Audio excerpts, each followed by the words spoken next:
Great to be with the governor. We've been speaking a lot about the problem, and it's a big problem, and it'll get solved. We want to pay our love and respect, and we say God bless you to those that were killed in this horrible fire. It's a series of fires you're putting together. It's a big monster down there, big monster. But we are showing and give unwavering support for the people of California, and I have to say for the state of Washington, Oregon, who we're very much in touch with, also declaring your declarations. We have declarations for all three. Governor of California called me up, and we immediately signed the declaration. I think a lot of people would take a lot longer, but we wanted it fast. And I want to thank all of the FEMA people for doing such a great job. We really appreciate it. They've been fantastic. They've been fantastic. And thank you to Gavin Newsom, Acting Secretary of Homeland Security Chad Wolf, FEMA Administrator Pete Gaynor, and all of the people, state, local leaders. They join us today, and we're having a separate news conference a little bit later on some other subjects. And I just want to thank everybody. It's been pretty amazing. In August, I approved a major disaster declaration for California. I've approved, I think, Gavin, about 40 Stafford Act declarations, so very quickly, because we want to get this thing taken care of, including fire management assistance grants to help multiple states stop the fires. More than 28,000 firefighters and first responders are combating the fires in California, Oregon, and Washington. Over 230 soldiers are fighting the August complex fire, and that's the largest fire in California. Yep. That's the big one. That's the biggest. Yep. And we want to thank all of the brave fighters. We want to thank these incredible people, the first responders, service members who are racing to the extreme peril, really, of their lives and extreme danger. Soon after the event, I'll present the Distinguished Flying Cross to 7 military heroes who recently braved raging fire and suffocating smoke to save lives. So we have 7 people that were recommended very strongly by your representatives, and we're going to give them a very nice medal, very important medal, for a U.S. medal that's very powerful, very important. Yep. So I know you like that. Together we'll keep the people safe. I want to thank the governor for the job he's done. We've had great coordination, great relationship. I know we come from different sides of the planet, but we actually have a very good relationship. Good man. And Governor, would you like to say something, please? No. Well, it's great to have you back here in the state, Mr. President. Thank you for being here, in particular with 2 of the Coast Guard aircrafts that we're now bringing into the California family that are being retrofitted, these C-130s. Just an example, another example of the partnership between the federal government and the state of California. That partnership, of course, extended with incredible collaborative spirit of FEMA. Pete has done an amazing job. He's known by first name as Pete out here in the state of California. Bob Fenton, his regional director. We're joined by Tom Porter, the chief of CAL FIRE, head of natural resources, Wade Crowfoot.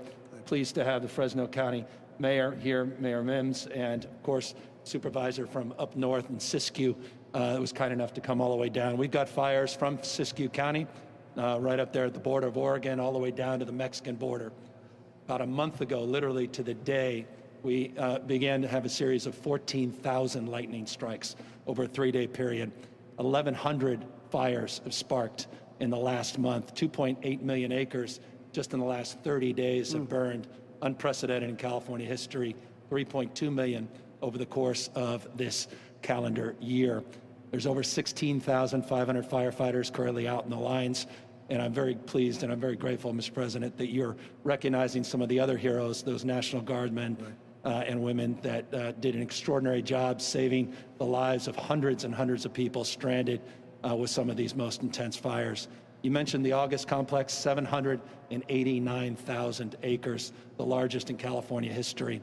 We have a series of forest fires, but also brush fires and grass fires that we're tackling. We've made great progress in the last few weeks, though tragically we've lost 24 lives so far to these battles. 4,200 plus structures have been lost and 44,000 people have evacuated. I want to thank you and acknowledge the work that you've done to be immediate in terms of your response to our FMAG request 14. We were just talking, Mark Ghilarducci is the head of the Office of Emergency Service. This may be a record that the states received in the FMAG support as well as the major disaster declaration, which you referenced on August 22nd, which was profoundly significant, not only to help us support our mutual aid system, but also individuals that are in desperate need of support. We can agree to disagree, and I appreciate your frame on the politics of this, but let me just acknowledge two things briefly, and I'll turn it back to you. There's no question when you look past this decade and looking past almost 1,000+ years that we have not done justice on our forest management. I don't think anyone disputes that. I want to acknowledge we have our U.S. Forest Representative here. The state of California, your administration just entered into a first-type commitment over the next 20 years to double our vegetation management and forest management. Right. I want to thank you for supporting that effort, funding that effort. We acknowledge our role and responsibility to do more in that space, but one thing is fundamental. 57% of the land in this state is federal forest land. 3% is California. So we really do need that support. We need that emphasis of engagement, and we are fully committed to working with you to advance that cause. And final point, I'd be negligent, and this is not, and we've known each other too long, and as you suggest, the working relationship I value. We obviously feel very strongly that the hots are getting hotter, the dries are getting drier. When we're having heat domes, the likes of which we've never seen in our history, the hottest August ever in the history of the state, the ferocity of these fires, the drought, 5+ years, losing 163 million trees to that drought, something's happened to the plumbing of the world. And we come from a perspective, humbly, where we submit the science is in and observed evidence is self-evident, that climate change is real, and that is exacerbating this. And so I think there's an area of at least commonality on vegetation, forest management, but please respect, and I know you do, the difference of opinion out here as it relates to this fundamental issue on the issue of climate change. Absolutely. Appreciate that. Chad, please. Well, thank you, Mr. President, for coming to Sacramento today and, again, taking that decisive action that we heard the governor talk about and really pulling the full resources of the federal government here to California as well as to other areas out here in the West. Let me just reiterate the great partnership that we have between FEMA, the U.S. Forest Service, CAL FIRE, OES, the governor's office. It's really the partnership, it's really a model that we have out here in California that we think is just fantastic. It's getting a lot of support locally here very quickly. So I just wanted to reiterate that and say thank you to our partners for what you do every day. Let me just say they also do a great job on mutual aid. So they pull in a number of fire resources from outside of the state, as well as country, for that matter. We were talking earlier about some international partners that they have here. We're happy to support that as well.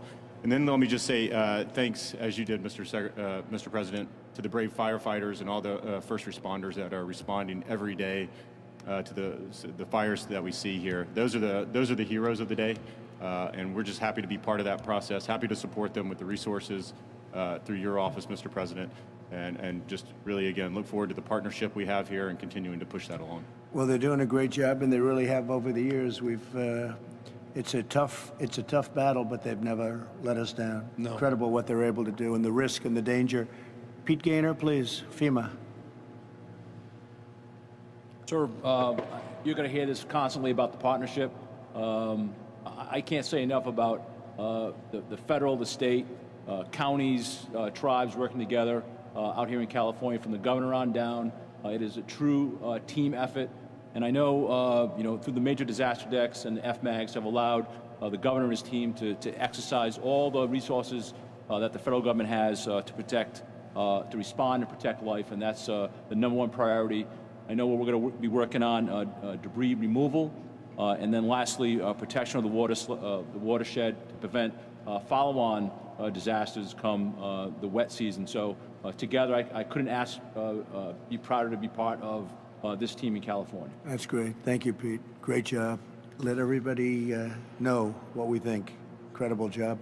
So Wade and Tom, please. Yeah, well, from our perspective, there is amazing partnership on the ground, and there needs to be. As the governor said, we've had temperatures explode this summer. You may have learned that we broke a world record in the Death Valley, 130 degrees. But even in greater LA, 120+ degrees. And we're seeing this warming trend make our summers warmer, but also our winters warmer as well. So I think one area of mutual agreement and priority is vegetation management. But I think we want to work with you to really recognize the changing climate and what it means to our forests and actually work together with that science. That science is going to be key, because if we ignore that science and sort of put our head in the sand and think it's all about vegetation management, we're not going to succeed together protecting Californians. Okay. It'll start getting cooler. You just watch. I wish science agreed with you. Hey, well, I don't think science knows, actually. Tom, please. So, Mr. President, if you're okay, I'd like to approach the map. And Yeah, I'd love that. Okay. Thank you. And Go ahead. Governor, good? That's great. Thanks, Chief. So on my way, I'll just reiterate.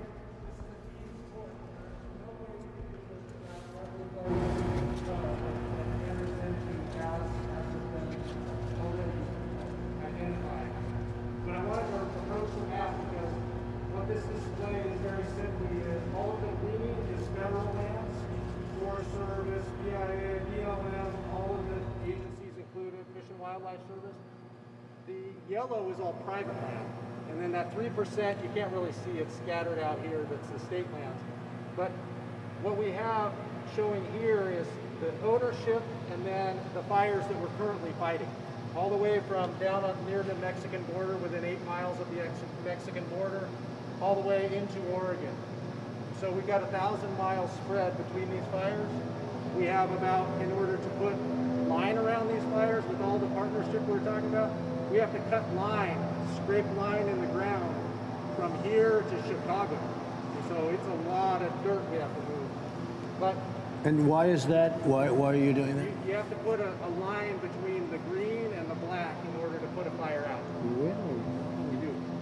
So what we're seeing is in the south here, in around 2000, we had beetle kill that caused large fires, the Cedar Fire, the old fire in Grand Prix, huge fires in 2000. 2010s through the 15 time, massive beetle kill in this area and large fires throughout. Well, those trees have died anyway, They died from the beetle kill. From beetles, from drought. So they were largely dead, or the area was largely dead in terms of the So trees? they died from the beetle kill, and now they're being burned up by the fires. Now we're also seeing here's the. Do you view that differently when the trees are dead and the whole area? Because I know the beetle kill has been terrible. Yes. So do you view that differently? And now you're going to be clearing it or doing whatever you're going to do? 163 million. So it's boy, it's a No, it's hell of a something. job, right? To start clearing that out. Yeah. So we focus But those around- trees are dead, and therefore they're very flammable. They're explosive. They are. And so then we have what I'll call the asbestos forest, the redwood region. It doesn't burn more than a few hundred acres on occasion. With this year we have 85,000 plus almost 60,000 plus these fires are getting into redwood as well. We're going to have over. So why is not, because of the thickness, the power of the tree? Why aren't they burning? They have bark that's about 2 feet thick. And they're very And wet. they're very wet. They're very resilient to fire. Are you losing some redwoods or almost Some none? redwoods are dying, but most of them will be okay. It's everything else that's getting. No nuked. kidding. That's something. I'd never heard that before. So with time they could go, but the fact is they don't go with the fires. That's a fantastic. Yeah, and they're 2,000 years old in that area. That is so incredible. It's incredible to see. Think of that, yeah. Yeah. So that's kind of the landscape. So your giant redwoods are where? What area? The giant redwoods. So we have coastal redwoods, and then we have giant sequoia, which is they're the biggest girth of a tree. And they're in good shape. They're getting burned, but they will also survive. Those ancient trees will survive. But this fire down here, the SQF complex is. Will the bark regenerate on the outside eventually? The bark will continue to accumulate on the outside, and then the tree will continue to survive. Do you see a big difference? Yes. You see, will that change with time, where you don't see it, or will you always know there was a fire there? We'll always know there was a fire. You'll always know. 'Cause On the redwoods. They get scars. Yeah. Over time. That's how we can tell. Well, how that old in they are. itself is a shame when you think, right? Oh boy. That in itself is a shame. So that's an incredible story. Thank you very much. Appreciate it. Mark, would you like to say something? Well, Mr. President, first of all, thanks for being here. the term I use here is a term I use, one team, one fight, and it really does represent everything that you're seeing today. All the agencies that we're working with before, during, and then after these disasters occur. I couldn't be more pleased. Our partnership with FEMA has been fantastic. Right now, you know, as you mentioned, you've provided a major disaster for 11 counties within the state, different categories, and many of the people who have lost things have already started to register with FEMA, and that's been really a beneficial support to us. Right. So we appreciate that. And the mitigation is really, really critical. You know, since 2017, we've done 94 projects, about $138 million worth of mitigation focused on fire prevention. It's a whole variety of different kinds of projects and programs within the wildland and people, what we call the WUI, the wildland urban interface, to try to buy down the amount of impacts that these fires are occurring. And so we really appreciate that. All these new fires and this new declaration provides additional mitigation funds, which we will turn back around and continue to support the mitigation How many efforts. individual fires do you have? I think we have right now actively about 29 major fires. So when you add them all up, this is about as big as it's ever been, right? Yeah, I mean, well, 1,100 just since, I mean, think about that, 1,100 fire starts in the last 29 days, but 29 complexes. So that are we the all largest put them we've ever- out, most of them are put out early. making tremendous progress. The three largest, they're still active. Two of them are substantially contained. Yeah. The August, we have still a lot of work to do. And Governor, if I could, just for the president, this is a bar chart that shows the acreage burned over the years. Top bar is this year. And the real scary part, Mr. President, is we're only partway through the season. Right. The worst fire that you obviously visited, the Paradise Fire, was a happened bad in one. October. So we're still, you know, staring down the barrel of worse fires potentially this We year. were there together. Let me ask you in Paradise. So did they have, it was like a blowtorch, right? Because the winds are 85 miles an hour. Nobody's ever seen anything like that. So that was different. Has there ever been anything like Walk back down that path. Good. That's a lot of utilities that are burning up, though. Yeah. Go ahead. So our fire right now is over 200,000 acres, and it's really more than any single local government can take care of. And so we are asking for assistance. And we've already made some progress today by getting a hold of FEMA, and I made a request from Pete to have a representative right in our command post, and we're making that happen. So that's going to be very valuable for us. Not only has it impacted our woodland, but the families that have lived there for generations in that area. The Big Creek hydroelectric power generating system that served California for over 100 years is destroyed, as well as the people that live there in their homes that operate that system. One major concern in the future is erosion, slope stability, ash runoff, and possible mudslides as a result. So what's going to of take this. the place of that generator? What are you going to do? We have to actually restart it. It's Southern California Edison. So you'll be able to fix it and restart it? Yeah. Yes. Yeah. In the process. It's a big damage? Big? Well, it was a hydroelectric plant that wasn't directly damaged, but there was damage leading up to the facility. I see. And so we'll mitigate all that now. I love hydroelectric. I think it's great. You must like that. I love the hydroelectric. Go ahead, please.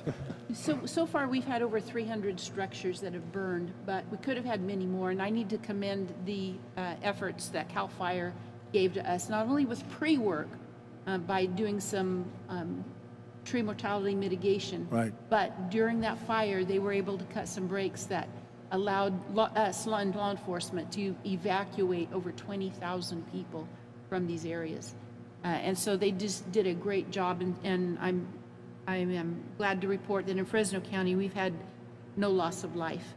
Right. I will say that in Fresno County, we understand that we need a strong partnership with our federal government, and we are ready, willing, and able to be your partner on this. We support, And your state government, of right? course. That's going good, right? Of course, we're getting what I have we no need. doubt. Good. In fact, We had to mention that. of the areas that we've mitigated, I think in Fresno County, we got 5 of those. So you're working thank well you. with everybody? Yes, Okay, yes. good. Thank you very much. I appreciate it. Thank you. Please. Thank you, Mr. President, for on. Thank you, Mr. President, for being here and listening to a very rural community and county in California. I'm at the far extreme end of the state up there that they were pointing to. My county continues to repeat the things that you saw in Paradise when you were there on a smaller scale. The town of Happy Camp this year is under the Slater fire that took off, and in a 24-hour period, we lost 258 structures in a very small town. Half of my population is displaced at this point in time. We have 158 homes completely destroyed. Will that population come back? Sir, that's a tough question because these are very poor people anyway, and they're living through the downturn of the timber economy at this point, and there's very low employment in this area. We are completely surrounded by federal timber at this point that needs some active forest management that would both improve the economy of the area as well as even increase the water flow that is in shortage in California in some of these places. Personally, I'm coming to you as a forester, elected official, and a past land manager for the U.S. Forest Service and firefighter. Right. In this area, I've worked with UC Berkeley and UC Merced on some studies. Our forests in the northern region, which historically have been pretty asbestos-like, are carrying 4 times the density that they did in 1930. So we have both the increase in brush in the wildland interface, as well as the lack of management producing these extreme densities. And climate changes, and I can't do much about that. As a forester actively managing that forest, I can manipulate fuels, and I can do that in a pretty short order. I applaud you for the work you've done. I applaud you for the Farm Bill authorities. Our county just completed a master stewardship agreement with the U.S. Forest Service, and we have about a 500,000 acre project that's ready to go across all boundaries in our state and the 4 national forests that within. Well, Gavin's working on that with me, and you make money too. You're cutting down trees, you're thinning it out, and you're selling those trees for a lot of money, and it's really pretty good in a lot of ways. And I guess one of the things are the cuts, the big, whether it's 50 yards or 100 yards, but the cuts to stop it from spreading. And that's always tough environmentally, but they can do it in a way that's pretty good. And I think now the environmentalists have come a long way after watching this. Yeah. The ones that really want to take care of a problem, they've come a long way. So they'll be thinning it out. Then you're working on a plan to thin it out. That's what the plan is right now. I will say that we have excellent working relationships with CAL FIRE as well. Good. And we need to marry the state programs with the federal programs across boundaries and jurisdictional boundaries, so that we're effective in moderating large fire behavior. Good. And Mr. President, just to the supervisor's point, that's exactly what this stewardship partnership that we advance with your administrations will do in the next 20 years, is we're sharing maps, we're sharing resources, we're prioritizing, we're doubling the number of acres federally managed, state managed, and I will say just humbly, we've got to double it still, meaning the partnership was significant. It was first in California's history with the U.S. government, but we're going to need to do a lot more in the extent we can provide. That's something I feel so strongly about. You can knock this down to nothing. You go to Europe and different places in Europe, countries where they're forest countries, and they're very, very strong on management, and they don't have a problem. They really don't have, with, as they say, more explosive trees than we have in California. So thank you very much for your comments. But we're working on that very hard together, and I think we're totally in sync. I really think we're totally in sync. Governor? We're going to see you in a few minutes for the award ceremony. So thank you very much, everybody. Thank you. Yeah, go ahead, please. Governor, if I could just Thank you very much. It's a great honor. And this is a beautiful aircraft we're looking at. Look at that beautiful, very expensive plane for good reason. Today it's my profound honor to award 7 extraordinary soldiers with the Distinguished Flying Cross for their remarkable courage to rescue their fellow citizens. I want to very much thank Major General Matthew Beavers for being with us today. Thank you, General. Thank you very much. Thank you, General, very much. It's a great honor to see you. I want to welcome, and please sit down. Families, please sit down. You're all very proud of these gentlemen, I think, right? I think. Is anybody not proud of their husband? Is anybody not proud? No? Good. Then we'll proceed. Welcome to Chief Warrant Officers Joseph Rosamond, Kip Godding, Irvin Hernandez, Brady Labine, Ji Jung, and Sergeants George Escobar and Cameron Powell. Thank you very much, and I will say that it's such an honor to be in your presence. You'll hear a story shortly that was very inspiring to me and to everybody else, and that's why these are very important medals, and it's great to be with you. Joining us are also warriors, but warriors of a different type. They're called Great Congressmen, and they're from your area. Doug Lamalfa. Thank you, Doug, very much. Appreciate it. Tom McClintock. Thanks, Tom. Doing a great job. And Greg Walden. I will miss you, Greg. I can't believe you're not going to be there. He's retiring. Undefeated. Nobody would defeat him. And but it's a great honor. And it's really been fantastic working with Greg. We worked on something in particular, Right to Try, right, Greg? And we got it done. After 44 years, we got it done. So thank you very much. Just over 1 week ago, these brave pilots and crew members of the California Army National Guard embarked on a harrowing mission. As the sun set on September 5th, they boarded 2 helicopters that are behind me.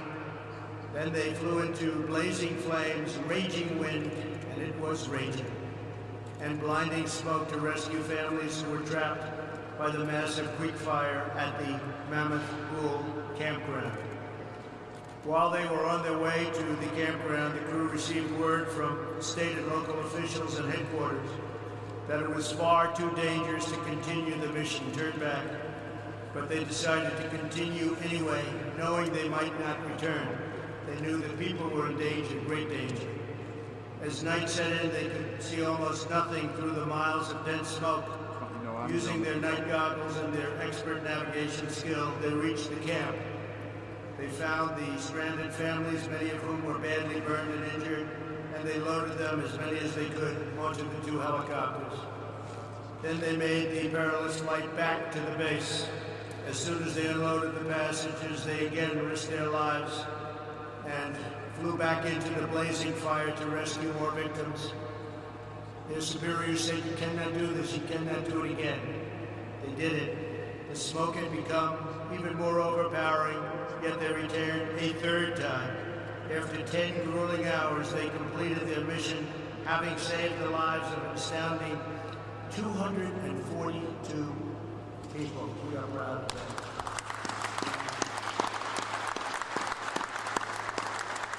That's an incredible story. And I spoke to some people that really didn't want you to do it. They didn't want you to go back on those flights. To each of you, your unyielding and undying determination lifts our nation. You're what makes our nation great. And we thank you very much. Thank you very much. Incredible job. Over the last week, these devoted soldiers have continued to rescue more stranded individuals from danger.